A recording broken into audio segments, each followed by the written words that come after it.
요즘 많은 것들을 생각해보는 그런 때입니다. 여러분, 이 스승으로 인하여서, 선생님이 바로 서는 것으로 인해서 나라가 엄청난 역사적인 정기를 이룬 나라가 있습니다. 유럽에 가면은 덴마크란 나라가 있어요. 덴마크는 지금 조그만 나라입니다. 우리나라에 비하면은 정말 3분의 1 정도밖에 아주 작은 나라입니다. 그런데 이 덴마크가 조그만 나라지만은 선진국가입니다. 강한 나라입니다. 많은 나라들이 본받고 싶어하는 나라, 국민 행복지수 항상 상위 1, 2, 3위에 들어가는 나라가 덴마크입니다. 어떻게 해서 그렇게 됐을까요? 역사를 조금 보면은 이 덴마크가 옛날에 대단한 나라였어요. 그런데 근세사를 보면은 1800년대에 19세기에 이 덴마크가, 지금은 독일이에요, 이 독일 전신에게 침략을 당해가지고 그 전에 있었던 좋은 땅들 다 빼앗겨버리고 뭐만 남냐면 황무지만 남아요. 황무지. 그래서 소망이 없어요. 근데 그 황무지만 남은 그런 세대 가운데, 절망 가운데 있을 때 한 스승이 나타났어요. 한 선생님이 나타났어요. 그룬투비라는 사람이 나타났어요. 이 그룬투비, 이분은 목사님이에요. 이 그룬투비는 사상가고 시인이고 교육가고 정치가입니다. 이분이 나타났어요. 이분이 이제 이 절망 가운데 이 나라에 국민 계몽 운동을 일으킵니다. 근데 정신이 있죠. 삼의 정신이라는 것으로 이제 이 어려운 나라를 어떻게 하면 살려볼까, 국민을 계몽시킬까, 다시 일어나려 합니다. 첫째 뭐라고요? 하나님을 사랑하자. 둘째 뭐라고요? 이웃을 사랑. 셋째 뭐라고요? 땅을 사랑하자. 이 세 가지 슬로건을 내걸고 교육을 시키고, 가는 것보다 강의 안 하고, 또 자기가 이제 정치 활동을 하면서 정치하고 이제 그럽니다. 우리나라가 지금 이제 선진국가 가는 그 중요한 요인들을 여러 가지로 이야기하는데, 이 새마을 운동을 중요한 운동으로 여깁니다. 6.25 이후에 나라가 완전히 폐허가 되고 그야말로 어려운 가운데 한강의 기적을 이루고 이렇게 나가는 이런 경제 부흥과 이런 역사 가운데 새마을 운동을 꼽아요. 근데 이 새마을 운동이 어떻게 되었습니까? 흔히들 그렇게 이야기합니다. 이스라엘의 키부츠, 이스라엘의 공동체 생활, 이스라엘의 농업, 이것을 벤치마킹해서 우리나라 새마을 운동이다. 맞아요. 근데 거기에 플러스 알파가 있습니다. 그 플러스 알파가 뭡니까? 바로 덴마크, 그룬투비의 이 삼의 정신, 이것을 벤치마킹해서 플러스 알파에서 우리 새마을 운동을 했습니다. 그런데 안타까운 것은 그룬투비의 이 세 가지를 몽땅 그대로 접목하지 않았어요. 뭔만 했습니까? 농업, 그리고 교육. 그룬투비는 협동 운동을 하면서 국민 통합 운동을 했거든요.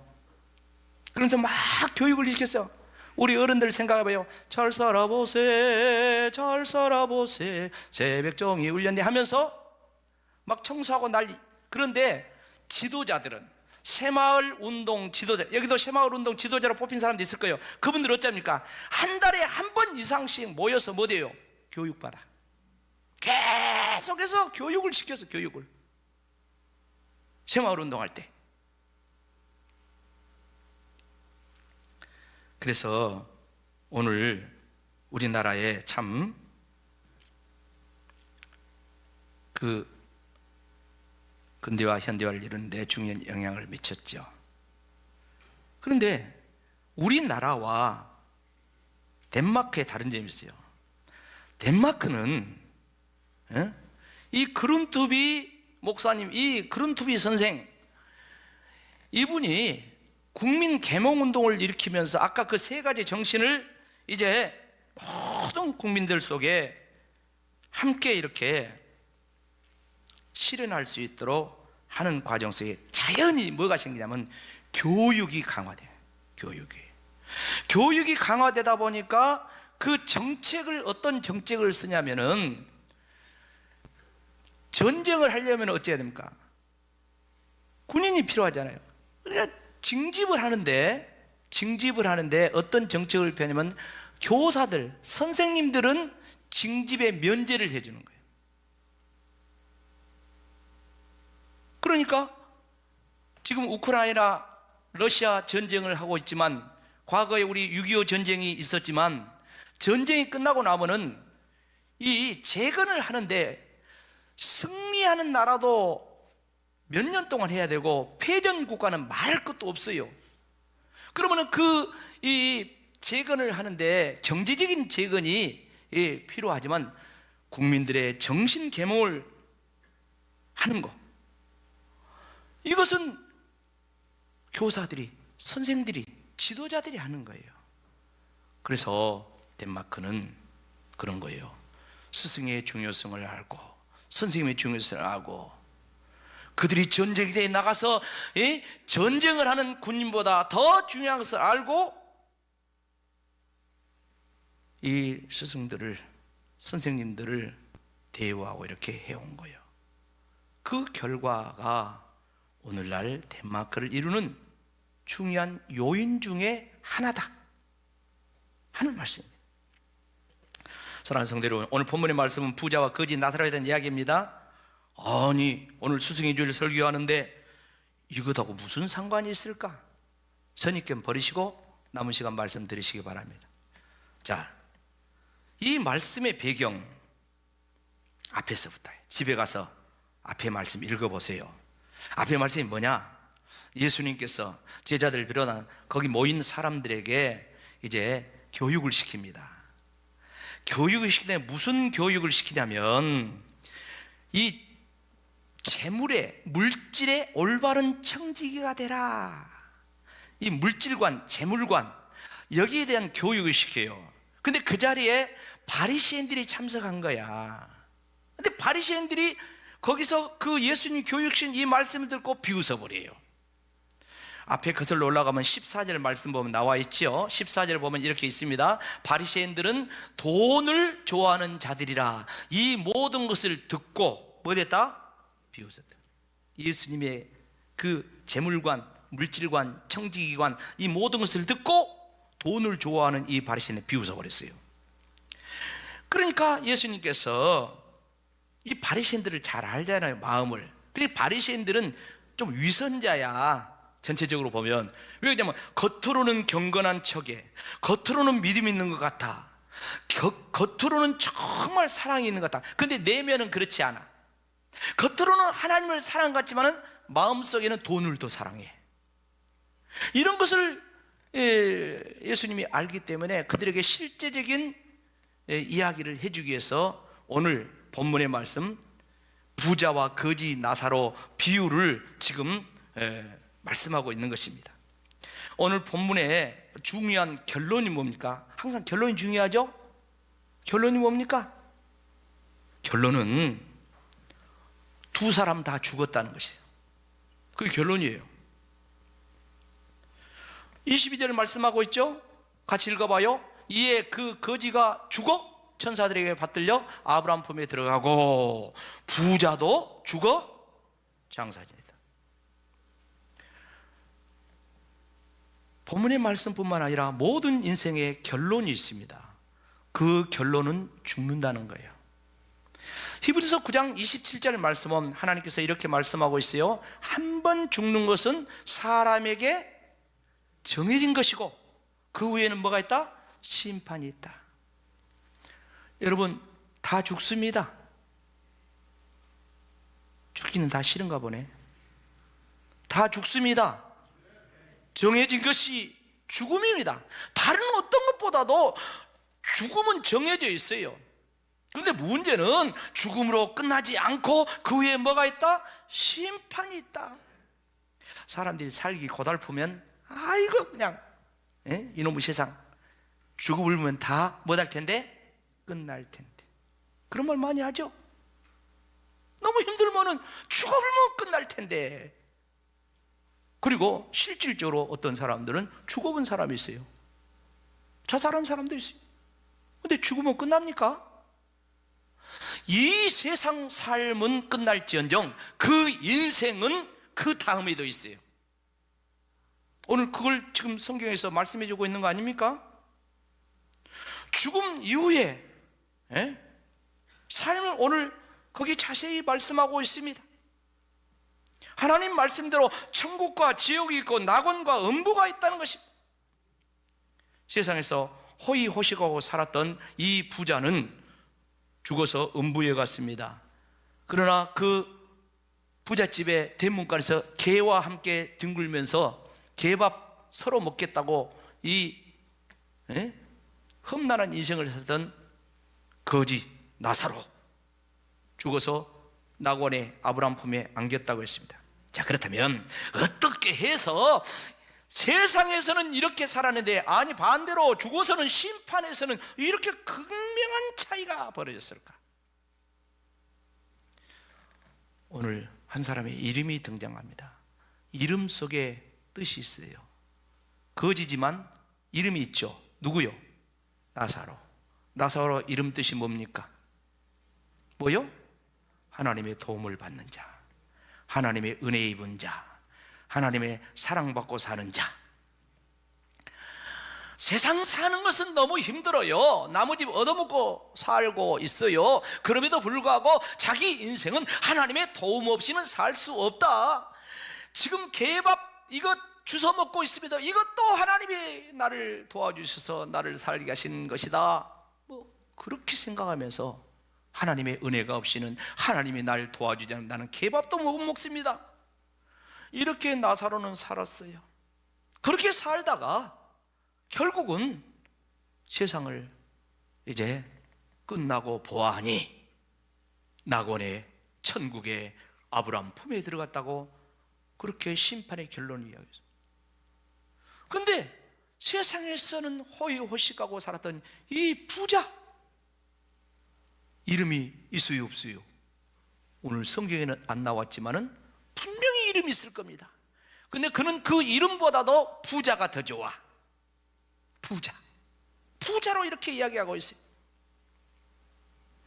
결국 이런 안타까운 이 부자의 이 모습을 보면서 어쩌다 부자는 음부에 갔을까? 어쩌다 부자는 지옥에 갔을까?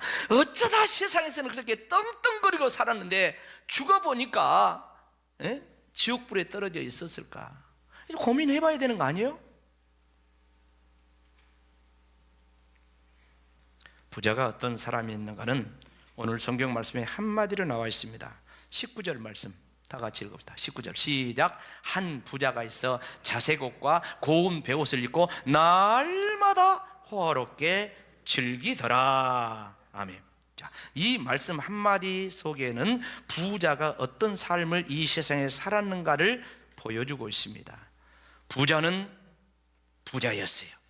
그 많은 부를 세상 향락과 사치 속에 물질을 낭비하며 살았는데 이기주의적인 자기만을 위한 삶을 살았다는 것이죠. 왜? 대문간에는 누가 있어요? 거지가 있습니다. 그런데 거지와는 아랑곳 없이 자기만을 위해서 살았는데 오늘 보니까 외모가 뭐였어요? 자색옷입니다. 그리고 고운 베옷이라 했습니다. 자색옷은 겉옷을 이야기합니다. 누가 입었습니까? 왕이라든가 귀족들이 입은 옷입니다. 그런가 하면 고운 베옷은 뭡니까? 속옷입니다. 이것은 애굽산 세마포예요. 그런데 이 애굽산 세마포가 얼마나 고급 옷이었나 하면 요즘 말로 하면 프랑스 이태리제 속옷이란 말이에요. 그런데 그보다도 더합니다.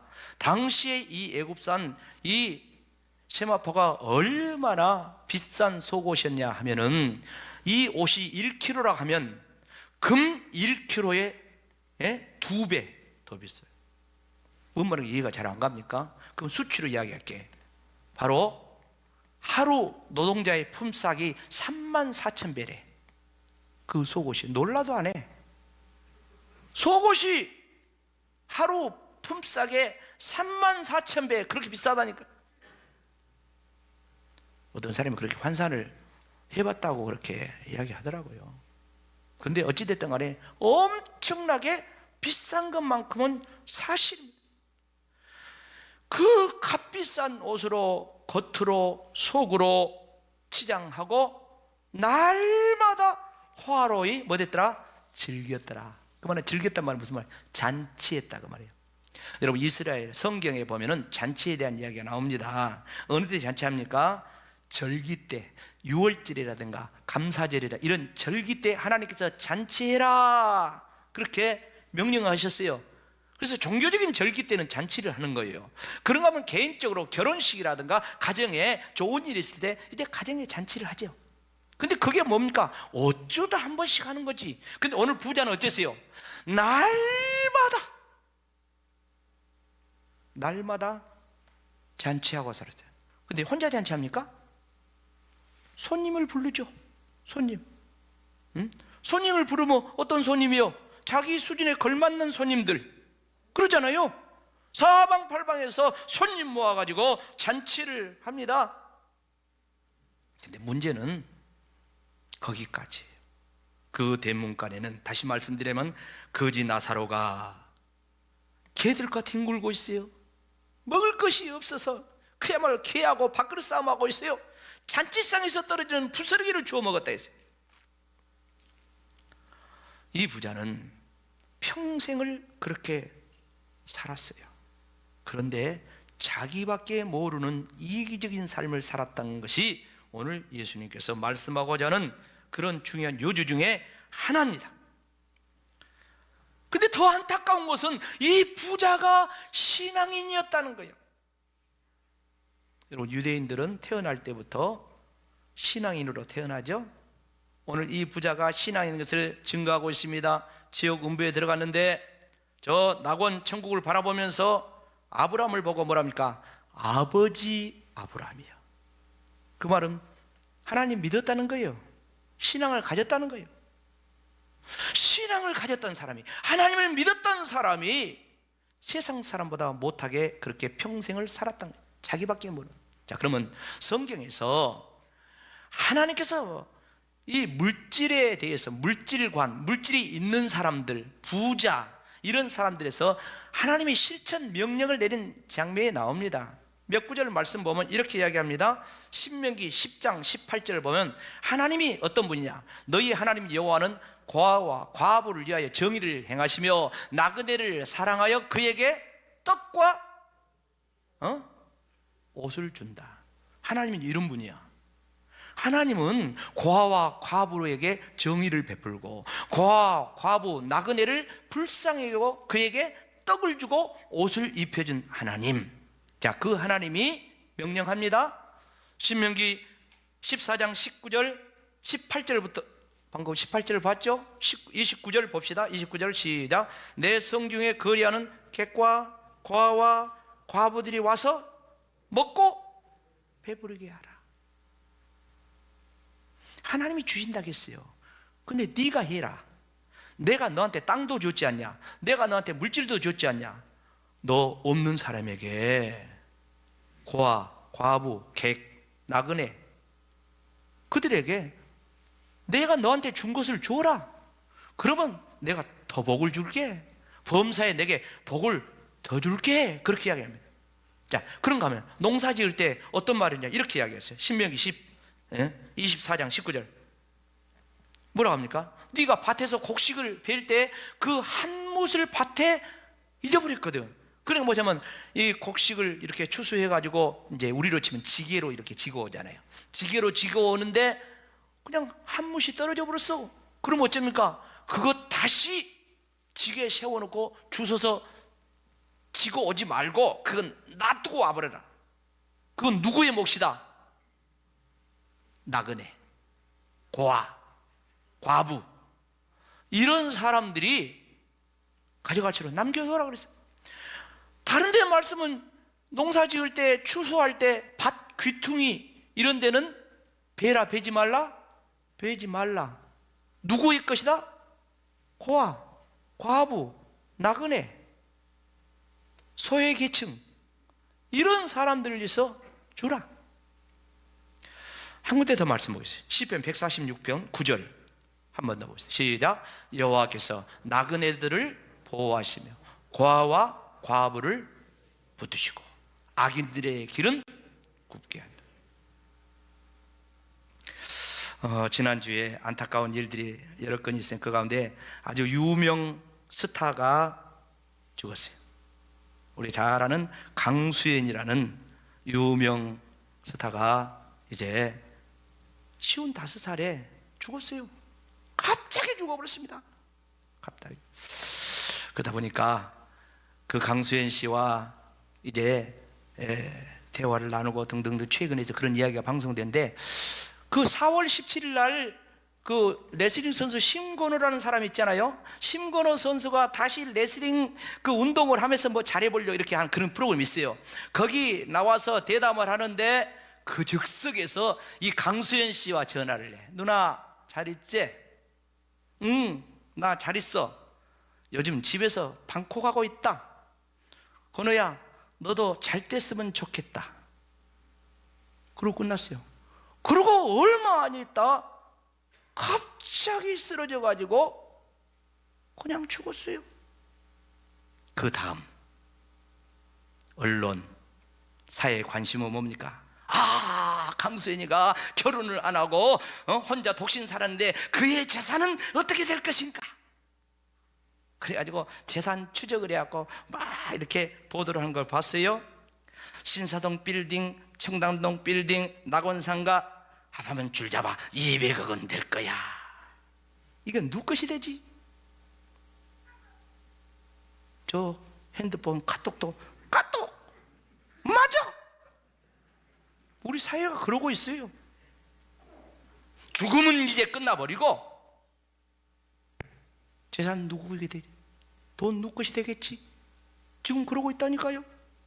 그 200억 이상 되는 그 돈 누구 것이 될 거예요. 그 다음은 저도 안 봐서 몰라요. 오늘 밤에 내 영혼을 도로 찾으면, 도로 찾는단 말은 무슨 말입니까? 하나님이 우리 영혼을 이 세상에 보내준 줄로 믿습니다. 하나님이 보내주셨어요. 하나님이 도로 찾아보면 네가 세상에서 쌓아놓은 것이, 곳간에 채워놓은 것이 누구 것이 되겠냐? 남의 이야기가 아닙니다. 자문자답해 봐야 돼. 사랑하는 성도 여러분, 오늘 예수님께서 부자와 거지 나사로 이것을 비유로 했어요. 이 비유의 목적이 무엇입니까? 여러 가지가 있습니다. 이 말씀의 가장 중요한 것이 모든 사람은 죽는다.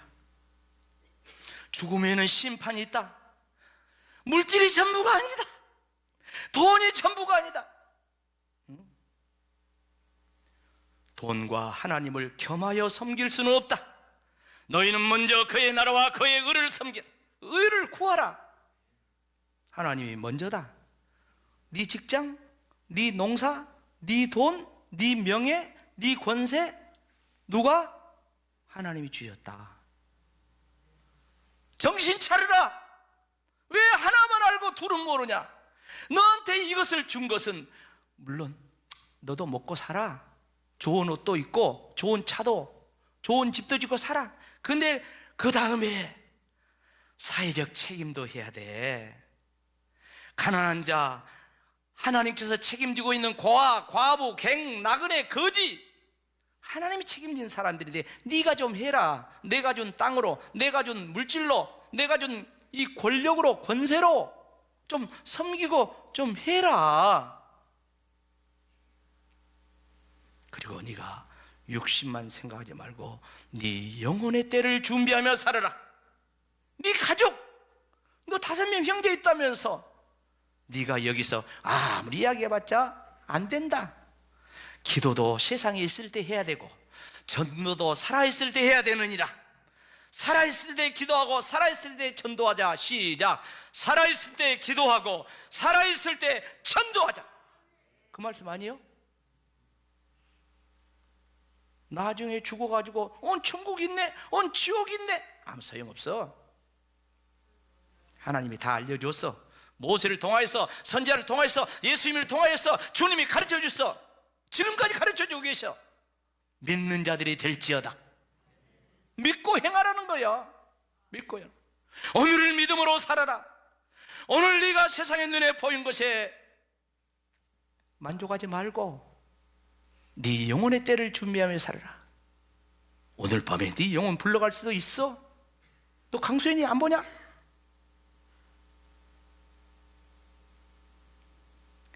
방송 나가니까 설교하기가 참 거시기해요. 조심스러워요. 특별히 가정의 달을 보내면서 사랑하는 내 가족을 위해서, 자녀들을 위해서 지금 기도하십시오. 지금 전도하십시오. 다 포기해도 신앙은, 믿음은 포기해서 안 되고, 다 져줘도 믿음 없는 자녀에게 신앙은 져주면 안 됩니다. 믿음은 져주면 안 됩니다. 자식들은 부모에게 져줘야 됩니다. 순종해야 됩니다. 그러나 주 안에서 순종하라. 믿음 없는 부모가 교회 가지 말아야겠다, 어쨌다, 지혜롭게 극복하면서 그 부모를 살아있을 때 전도해야지. 나중에는 발등도 모르고 발등을 찧어봤자 아무 소용이 없어.